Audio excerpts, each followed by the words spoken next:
The date was March 8, 2014. A colossal Boeing 777, one of the safest and most advanced aircraft in the world, roared down the runway at Kuala Lumpur International Airport. Its destination, Beijing, China. On board were 227 passengers and 12 crew members. There were artists, engineers, families on vacation, and business travelers. Each person carried a story, a dream, a life waiting for them at their destination, but they would never arrive. 40 minutes into what should have been a routine 6-hour flight, something went terribly wrong. Welcome to the Black Box. Today, we are opening the file on the greatest, most bewildering aviation mystery of the 21st century. This is the story of the night Malaysia Airlines Flight 370 simply vanished from the face of the earth. For the first 40 minutes, everything was perfectly normal. The flight path was routine, the weather clear, and the communication from the cockpit was standard.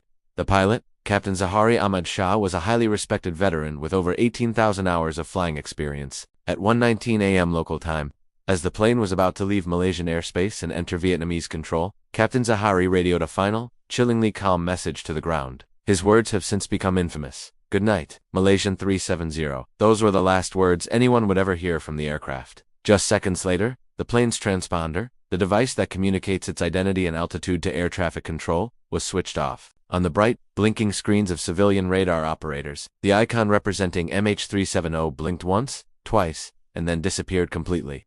To the outside world, it was as if a 200-foot-long, 300-ton machine had just evaporated into the night sky. As air traffic controllers in both Malaysia and Vietnam scrambled, trying to re-establish contact, a wave of confusion and panic began to spread. Did the plane explode? Did it crash into the South China Sea? The initial search and rescue operations focused on this area, but they found nothing. Not a single piece of wreckage. Not an oil slick. Not a distress signal. It was utterly baffling. But what the civilian world couldn't see, military radar could. And what it saw was terrifying. The radar data, which tracks objects based purely on their physical presence, showed that MH370 had not crashed. Instead, immediately after its transponder went silent, the plane executed a sharp, deliberate, and aggressive left turn, flying back over the Malaysian peninsula. It was a maneuver that could only have been performed by a skilled pilot at the controls. This was no accident. This was an intentional deviation from its flight path. After crossing back over Malaysia, the aircraft then made another calculated turn, this time to the south, heading out over the vast, dark, and largely unmonitored expanse of the southern Indian Ocean. It was flying into one of the most remote places on the planet. For hours, the plane continued its journey in complete radio silence. It became a ghost flight, an eerie phantom cruising through the night with 239 souls on board, completely invisible to the world. How do we know it flew for so long? Because of a series of automated satellite pings. The plane's satellite communication system, even with other systems turned off, continued to send hourly handshakes to a satellite high above. These pings didn't give a precise location, but they allowed investigators to draw two massive arcs on the map where the plane could have been. The final ping, received at 8:19 a.m., 7 hours and 38 minutes after takeoff, indicated the plane was out of fuel. It had flown until its engines died, plunging into the ocean somewhere along that final remote arc. So, what happened in that cockpit? In the black box? We must look at the evidence, no matter how disturbing. The most prominent theory, and the one that many investigators privately believe, is that this was a deliberate act by one of the pilots. The focus quickly fell on Captain Zahari. Friends described him as a kind and gentle man, but the evidence found in his home was deeply unsettling. Investigators seized a sophisticated, custom-built flight simulator from his house. On its hard drive, they discovered deleted data files. When forensic experts recovered them, they found a flight path that had been practiced just a month before the disappearance. That route was eerily similar to the final, fatal path MH370 took, a flight path that ended deep in the southern Indian Ocean. Did the captain lock his co-pilot out of the cockpit? Did he then depressurize the cabin, causing everyone on board, passengers and crew alike, to lose consciousness within minutes from lack of oxygen? This would explain the lack of distress calls or attempts to fight back. Did he then fly the plane for 7 hours on a lonely, one-way trip to oblivion? It's a horrifying scenario, a mass murder-suicide on an unprecedented scale. But there are other possibilities.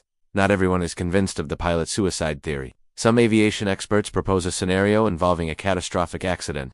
Imagine a sudden, uncontrollable fire in the electronics bay, producing toxic smoke and knocking out communication systems, including the transponder. Or perhaps a sudden explosive decompression caused by a structural failure. In either scenario, the crew would be faced with an emergency of unimaginable speed and severity. Their first instinct would be to turn back towards the nearest suitable airport, which would explain the sharp turn. But if the event caused hypoxia, a rapid and severe lack of oxygen, the pilots and everyone else on board would have fallen unconscious within seconds. This is the zombie plane theory.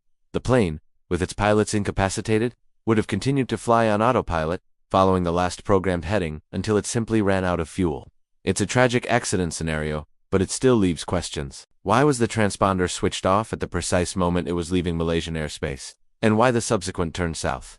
The timing seems too coincidental for a random accident. For years, the world held its breath as the search for MH370 unfolded. It became the largest and most expensive search in aviation history. An international coalition of ships equipped with advanced sonar scoured a massive area of the remote Indian Ocean floor, a deep, mountainous, and unforgiving terrain. Day after day, week after week, they found nothing. The vastness of the ocean seemed to have swallowed the plane whole. The main wreckage, and, crucially, the two black boxes, the flight data recorder and the cockpit voice recorder, remained elusive. Then, in July 2015, over a year after the disappearance, a piece of debris washed up on the shores of Reunion Island, thousands of miles away from the search area. It was a flaperon, a part of a Boeing 777's wing. Serial numbers confirmed it. It was from MH370. In the following years, more than 20 other pieces, confirmed or believed to be from the aircraft, washed ashore on the coasts of Africa. These fragments were a silent, heartbreaking confirmation that the plane had met a violent end in the ocean. But they provided no clues as to why. The main wreckage, the key to unlocking the mystery, remains lost in the deep, dark abyss. The story of Flight 370 is a chilling reminder of a modern paradox. We live in an age of constant connection, surveillance, and technology. We can track our food delivery to our doorstep, but a 200-ton airliner can fly for 7 hours completely undetected and disappear without a trace. It shows us that for all our advancements, we are still small compared to the vast, untamed power of our own planet. To this day, the 239 people on board MH370 are officially listed as missing. For their families, the past decade has been an agonizing limbo, a wound that cannot heal without answers. The official search has been suspended, but the mystery endures. It's a ghost story of the modern age, a puzzle with too many missing pieces.